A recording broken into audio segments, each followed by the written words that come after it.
or 4 years, NASA was able to gather data, and yes, it shows that the moon has a long vibrational train. Yes. After like 10 times or more that of, say, the Earth. You have uranium-236 and chromium and titanium on the moon. These are sort of either rare, high refractory metals. It's very strange. And then it feels almost like, this perfect ball, and it orbits in this perfect way where you never see the dark side of the moon. If you ask people, and I do this just for the fun, I'll say to people, does the moon rotate on its axis? And most people go. And they can't conceptualize in any way that allows them to even answer the question. Does it? Well, yes. Okay, it does. Okay. Or no. Well, let's say, because most people now, unlike our ancestors of long ago, don't pay much attention to the moon. Our ancestors all over the ancient world paid obsessive attention to the moon. They built huge structures and monuments dedicated to observing the motions of the moon. And they did this all over the world. Why? Why were they so interested in the moon? Why were they so intrigued with the moon that they would create these large astronomy observatories that would allow them to track, for example, the 18.6-year lunar cycle between maximum rising and setting, minimum rising and setting, which takes it takes 18.6 years to go through the full cycle. And to put it into a very, what I would think of as kind of a comprehensible motion, is you've got a minimum rising, a minimum setting, a maximum rising, a maximum setting. And it goes like this. Does that make sense what I'm doing? It goes maximum, like maximum rise, minimum set. Maximum set, minimum rise. And it oscillates like that back and forth. It takes 18.6 years, give or take a few days, to complete that full cycle. There's a place that we'll go to at some point in Colorado called Chimney Rock. We can pull up a slide of it a little bit later if you'd like. It's two natural pillars. Huge pillars are 1,000 feet above the valley floor. And they're connected by a ridge. And you can go up that ridge, and where the ridge sort of flattens out before you get to these two huge pinnacles of rock, there's the remnants of an ancient structure there, an ancient kiva that would have been built by the Chacoan people. And this was one of the Chacoan outliers, part of the whole Chacoan civilization that was pretty much covered the 10,000 square miles of the San Juan Basin in New Mexico, whose hub was Chaco Canyon. And there was a whole series of outliers that were places of observation, high pinnacle points that would have been probably used as a communication system. We can pull some of this up and I can show you some of these slides. You'll kind of see how it worked. But at Chimney Rock, the remains of a kiva are there, and if you position yourself at the right location within that kiva, which is circular, you peer through those two pinnacle rocks, and it marks that position where you will see every 18.6 years, you will see the moon rising in between those two rocks. And that's coming up later this year. So I'm thinking a little trip out there, and the park, it's a national monument, I believe. The Park Service that governs it is going to open it up so people can actually hike up the ridge and get in that position and see the event. Let's go. I think it's... Let's go. I think... But I won't let you go, Randall. What's up with the moon? It's really strange. Also the more dense material on the moon is above the less dense material, which is the opposite of the Earth, and it's similar to like a digging or excavation site. Well, actually the thing that got me onto this is there's a remote viewer named Ingo Swann. Yes, I've heard of him. And he wrote a book called Penetration, and he was part of the CIA's psychic spy program called Stargate. And the latter half of the book, Penetration, is dedicated to his thoughts on the moon. Okay. And he thought that the moon was a hollow spaceship. And there are other legends that involve the moon being a hollow artificial satellite or spaceship around the Earth. And there's actually a Zulu legend that the moon brought us out of the Younger Dryas, and that it made the climate stable on Earth. So what say Well, you? the moon absolutely does help to stabilize the climate. That's a well-known fact. In fact, I have a whole book up there on that. And you've seen evidence of various gaseous activity on the moon that's sort of unexplainable? Oh, yeah, the lunar transient phenomena is hundreds of examples of the moon outgassing carbon dioxide, outgassing water vapor, things like that. So anomalous lights, things. It really looks like there's some kind of activity on the moon right now. I don't know the explanation for it. I don't know why carbon dioxide is being outgassed from the moon. But carbon dioxide seems to suggest, well, carbon dioxide you associate with plants, with vegetation. Water vapor. Well, you know, the coming moon, out of the moon. The moon's super weird. So Apollo 10, right? It took off from the moon and it rang like a bell. And NASA became very confused. Then in Apollo 11, they put seismometers in the moon to measure this effect. They intentionally crashed the booster, the first stage of the lunar module in Apollo 11 back onto the moon, and it rings like a bell for 3 hours. 3 hours. So they're like, what the hell's going on here? And it turns out that if you excavate, if you dig on the moon, lower sediment layers on the moon actually are newer than higher sediment layers. So it's the exact inverse, and it actually pattern matches to an excavation site. So you think that there might be a little camp out from this past civilization I don't know. on the moon? But in the spirit of the outrageous hypothesis, let's consider it. Okay, I like that. And so why haven't we gone back? 1969 to 1972, we went on all these cool missions.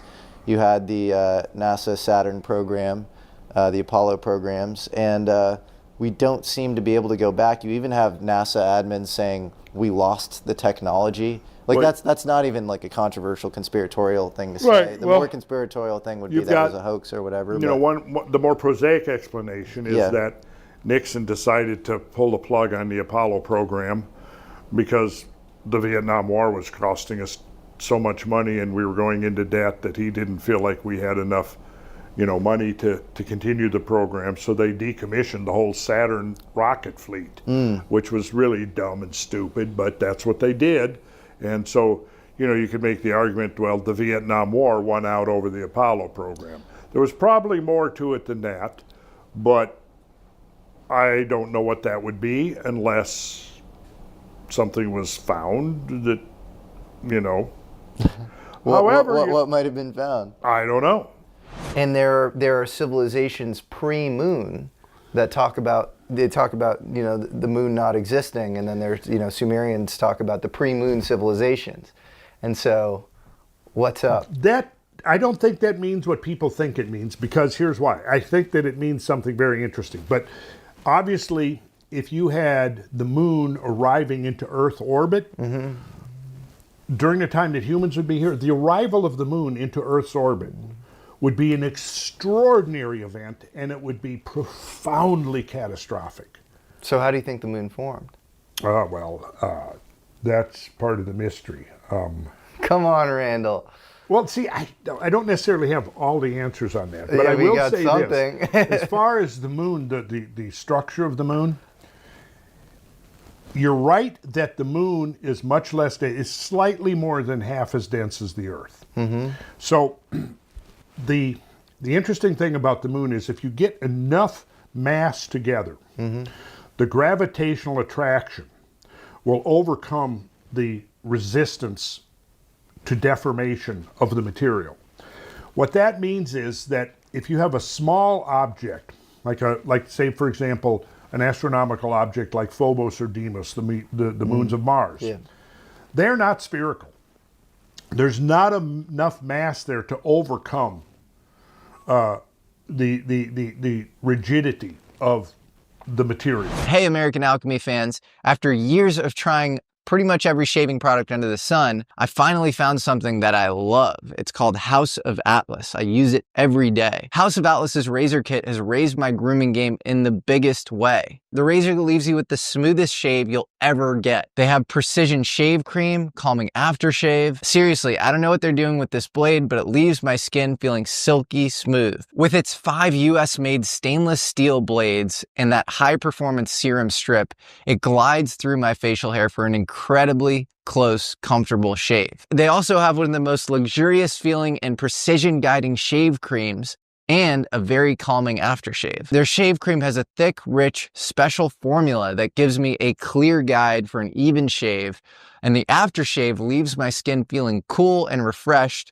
without any of that old school sting that you might get from other products. Plus, and this might be the coolest thing of all, the kit comes with an epic magnetic storage hook. And now, for a limited time, they're offering 15% off your first order when you purchase any razor kit in the before and after set. This includes the precision shave cream and calming aftershave.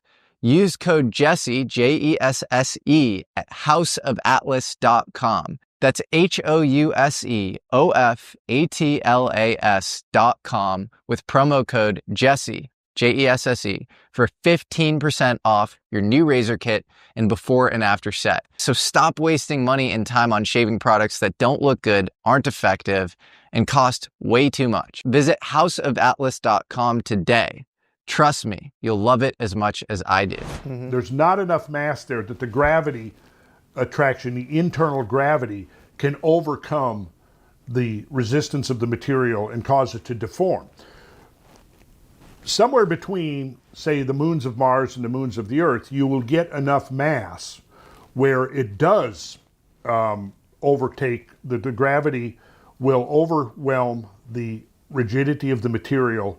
It will deform into the shape which requires the least energy to maintain, which is a sphere. The mass of the moon is sufficient to do that, yet it hasn't done that. How do we know that? Well, there's a number of ways we know that. The most prominent way we know that is the fact that there is 2 moments of inertia in the moon.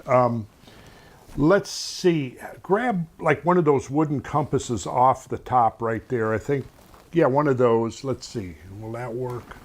Is there another? Let's see, there should be, is there anything else up there tubular? Good pen. That'll work, that'll work. Okay, so now I'm gonna hold this pen as if it's locked into a single moment of inertia that coincides with its center of mass. Okay, now what I want you to do is try to grab each end of the pen and try to rotate it. No, rotate it in the horizontal plane. See, you're going to easily overcome my resistance. I'm going to resist, and you see, I can't. Okay, now rotate it in the same plane. 1 moment of inertia, 2 moments of inertia. Okay, what you are, okay, so here is a spherically, radially symmetrical object. Let's imagine it is a sphere, and this is an axis, and you are Earth's gravity field. So, again, rotate it. Very little resistance, right? But now you're Earth's gravity field, and there's 2 moments of inertia. So, what's happened there is the moon is locked into Earth's gravity field in a 1-to-1 coupling between the spin of the moon on its axis and its revolution about the Earth. 1-to-1 spin-orbit coupling. The moon has sufficient mass and low density that it should have deformed into the state of least energy, which is a sphere. Why hasn't it done that, Randall? Why hasn't it done that? What do you think? Because there's obviously 2 moments of inertia. So why, and how do you explain the 2 moments of inertia if it's a natural object? Well, we have to come up with I'm not saying it's not a natural object. What I'm saying, though, is that the laws of physics as we know it don't seem to be applying here. And if there's a natural explanation, I don't know what it is. Do you have any unnatural theories? Not really. I'm not ready to go into some of the, that the moon is an artificial object. Okay. I am willing to consider that the moon has been geoengineered. Okay. And how would it have been geoengineered? Well, by a civilization with the technology advanced enough that they would be able to. Do you think Atlantis geoengineered it? Well, now you're it's very speculative, but now we get into the question of could there have been a civilization in the remote past that had technologies that we currently don't know about? And I think the answer is yes, that is a plausible hypothesis that is not warranted by just summarily dismissing. How would they have geoengineered the moon? Well, if you look at the schemes for building lunar bases, have you ever looked at any of NASA's ideas for building lunar bases? No.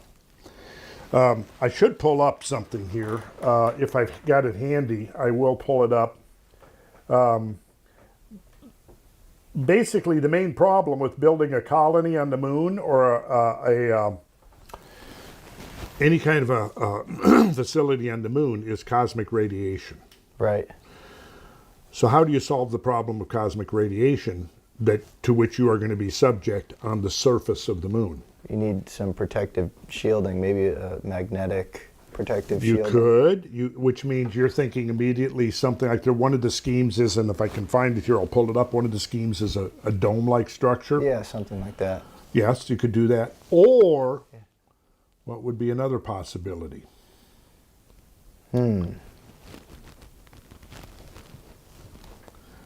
Go underground. Oh, so there you go. So it could be this hollow structure. Interesting. Hollow is an oversimplification. Okay. So there may be hollow parts of it. Now I think you're getting onto the... Well, there's some people who are high up at NASA who have said there are hollow parts of the moon, and that's the only explanation for it. Yeah. I mean, this has actually been known since the Apollo days. Has been speculated. It was Gordon McDonald, I think was his name. That's right, Gordon McDonald. Yeah. Yeah. He was the one who first said that it's more like a hollow sphere. That's right. And there's a famous space advisor, I think he was NASA affiliated, to Eisenhower named Gordon McDonald, who said the only way that I've read his work. the only way that the moon makes any sense is if it's hollow. But that's an oversimplified model. Like if you picture a basketball that has an outer shell, but completely empty inside. It has maybe compartments or something. Do you think there are Atlantean survivors within the moon? He says with a grin, a sly grin. You already said yes on my show, and 800,000 people watched that. Did I say that? You said, Well, you go, there's a loaded question, Jesse, and then you go, well, yes. Do you believe that there are survivors of ancient Atlantis that are among us, perhaps with underwater bases or bases on the moon and advanced technology? Now there's the loaded question, Jesse. I will just say very provisional yes. Well, let's put it this way. If there were ancient cultures, whether it was Atlantis or not, that's a separate question. I think that questioning the existence of Atlantis is definitely valid. If we go through and we take line by line our primary source for information on Atlantis, which is Plato's two dialogues, and we actually break it down line by line, we look at the multiple translations, we look at even going back to the original Greek to determine some of the possible alternative translations of some of the words. So I think we can do that, but that's a conversation you've had with other people, and I feel like you have sort of evidence that is, in the form of these sort of archaeological ruins that will always be hotly contested, and are sort of hard to prove that was Atlantis because the actual survivors have been washed away. And then you have all these crazy UFO reports, and if there are any survivors that are on the moon or in underwater bases or anything like that, I almost feel like, especially given the current zeitgeist, that might be a more productive inroad into the Atlantis conversation. You know, I like to think outrageously sometimes in the spirit of outrageous hypotheses. You know, William R. Davis, who was the founding father of the science of geomorphology, back in the 20s, I believe it was, excoriated his colleagues for being overly conservative in their thinking and not willing to consider new ideas. And he wrote a very famous paper called, which you might want to read. I bet you could find it as a PDF form on Google. It's called The Value of Outrageous Hypotheses. Love that. Yeah. So in the spirit of outrageous hypotheses, why don't we conjecture that given the at least 150 to 200,000 years that we modern humans have been on this earth, that consistent with a lot of the myths, flight was not discovered back in by the Wright brothers, but was rediscovered by, here's the perspective that I kind of consider. If we look at, the dominance of just feudalism, of subsistence farming, that was up until the 1800s and the scientific enlightenment, followed by the Industrial Revolution. That was pretty much 99% of the Earth's population. When my grandparents were born in the 1890s, the primary mode of transportation, aside from rail, was foot, horse, mule, ships, of course, but obviously nobody had, the first automobiles, I guess, were just showing up in the mid-1890s, but then when I was born, there was no computers, we had no presence in space. If you look at how far and fast we've come scientifically in the last 200 years, and then if you were to think that, well, what if a cataclysm wiped out our modern civilization? And we had archaeologists coming and digging up looking for, prehistory 10,000 years prior. Well, would they find any evidence that we were even here? And the answer is, well, it depends on the severity and the intensity and magnitude of these events. Now, if we start talking about the Younger Dryas, I think we can safely state that the Younger Dryas was a global catastrophe, and it involved multiple factors, all of which would have done their part very effectively to erase any kind of civilization that might have existed, at least anything that might have looked like ours. Let's put it this way, if the Younger Dryas events were to be repeated now, well, 10,000 years from now, archaeologists would have a hard time finding any evidence that we were ever even here. So what I'm getting at is that I think that you can interpret the evidence that there is a strong case for the existence of Atlantis. Now, if we look at what happened with Ancient Apocalypse, Graham Hancock's show, it got attacked on multiple fronts. It's all the establishment coming out, and of course, if you dissect their attacks on the show, there's no substance to them. It's just name calling. It's every logical fallacy in the book, right? But if you go back to the original accounts, there's nothing there that's really so implausible that it couldn't have existed in some form or another. Well, the objections people have are, it was told that sort of a mythos festival, right, in the Timaeus and Critaeus account. And so, there was a question of like how true the actual telling was. And then the other sort of argument is they were supposed to have fought a war, I think, against Athens, and Athens wasn't around, sort of 9,000 years prior. You've got a whole bunch of assumptions. Yeah.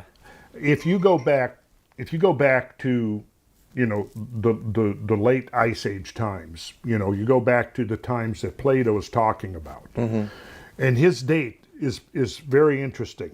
9,000 years before Solon's exile to Egypt, right, which occurred in 600 BC. So the 9,600 BC, which is the end of the Younger Dryas. Right, precisely, the end of the Younger Dryas and Meltwater Pulse 1b. This show is sponsored by BetterHelp. If you are going through something, anything, I always think talking about it helps. I've also always believed that taking care of your mental well-being is as essential as staying physically fit, especially when life keeps you on the go. For me, it's interviews, projects, and travel. Sometimes you just need to blow off some steam. I've seen firsthand how a solid support system can transform your day to day. Traditional therapy costs anywhere from $100 to $250 per session. It often takes a lot of time to book the sessions. It's hard to know who's a quality therapist. BetterHelp makes weekly therapy perfectly accessible with a flat weekly fee that saves you a lot of time and money. You get instantly matched up with an amazing therapist, and you can vet them based on their track record. What I really appreciate is how easy it is to connect with one of BetterHelp's over 30,000 licensed therapists. No waiting rooms, no rigid scheduling, just guidance and support delivered online. Whether you're tackling everyday stress, managing anxiety, or simply looking to build better coping skills, don't let these things fester or build up. BetterHelp provides a straightforward, affordable way to get the care you deserve. Your well-being is worth it. It's the most important thing in your life, even more important than aliens. So visit betterhelp.com/alchemypod today to get 10% off your first month. That's betterhelp.com/alchemypod. ALCHEMYPOD. After you sign up, they'll ask you where you heard about them. Please support our show and tell them we sent you. That would go a long way. Now, to me, that is quite an amazing coincidence that you have a very rapid pulse of sea level rise. At the same time, Plato is saying that there were islands in the Atlantic that sank due to seismic events. And one of the things I've done is gone in and studied the marine geology and oceanography of the Atlantic Ocean basin, and it's right there. There is overwhelming evidence of major subsidence on the floor of the Atlantic Ocean, particularly concentrated along the mid-Atlantic ridge. You don't happen to have any slides around this, do you, Randall? Well, I do. Really? I actually do, yeah. Should we get into it? I'd love to, While you're pulling that up, Randall, do you think that there's any sort of sacred geometry about the human body that allows it to Oh, yeah. tap in? What is that? Well, it's primarily the golden section, also known as the divine proportion, where also known as the extreme and mean ratio, which is basically, well, this right here actually is a compass that demonstrates that ratio, where the ratio of the small segment to the large segment is exactly the same as the ratio of the large segment to the whole. You know what else displays that? The moon. How so? I believe that the moon is 1/400th the size of the sun or something, or what? You tell me. What is it? It's the distance between the. You have a proportional relationship between diameters and distance. Yes. The sun is 400 times larger than the moon and 400 times farther away. Okay, so what's up with that? There we go. That's weird. mean, what is up with that? I don't know. I've been thinking about that for decades. That's what you're here to tell me, Randall. Like, what is up with that?